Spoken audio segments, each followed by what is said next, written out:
Halata naman talagang in love to the max si Jericho Rosales kay Miss Janine Gutierrez. Hindi talaga yan maikakaila, as in love to the max ha. Kaya si Miss Janine blooming na blooming kasi nga alagang Jericho Rosales. Kaya nga kung totoong niregaluhan ni Eco ng bahay si Janine or bagong condo unit na mas malaki sa dating place ni Janine, ay barya lang daw kay Eco yon. Kung totohanan naman ang hangarin niya at may plano na siyang pakasalan si Miss Janine, wala namang masama sa regalong isang unit ng kondo. Kahit nga ang ibang mga fans ay naniniwalang regalo talaga ni Eco ang bagong place ni Janine kasi kilala nila si Janine matipid yan pagdating sa pera. At pati nga ang sofa na binili ng dalawa ay nachichismis na si Eco nga ang bumili. Aniya nga ng isang fans, for me lang ha, sorry. If ever di man agree yung iba sa sinabi ko, di naman siguro bibili ng bagong condominium si Janine. Kasi di ba may pinapagawa na siyang bagong bahay? I mean, knowing Janine, napakahigpit niyan when it comes to money spending, right? So maybe binili talaga siya ni Eco purposely from Janine.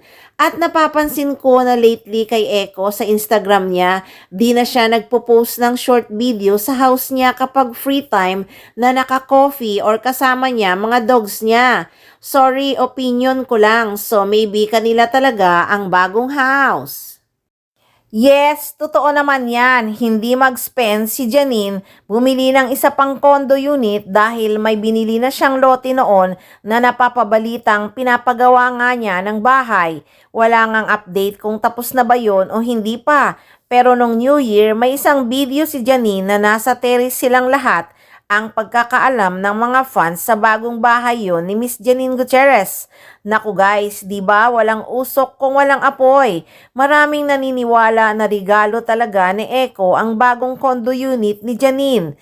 Siyempre iba ang condo, iba rin yung bahay. Sa condo kasi pag gusto mong magpahinga, tahimik, di ba?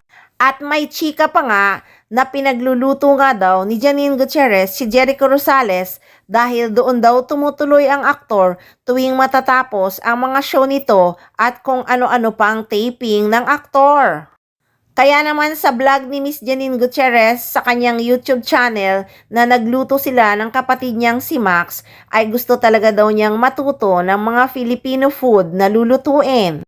Nako, kahit adobo pala ay hindi pa nag-try na magluto si Miss Janine.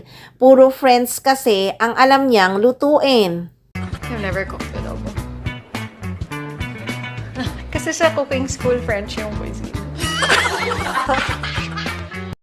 Nako, si Eco mahilig pa naman yan sa Filipino food.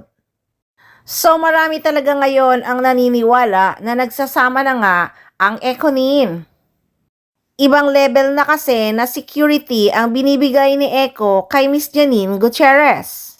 May usapan na siguro sila na pagkatapos ng kanilang mga commitments ay magpapakasal na ang dalawa.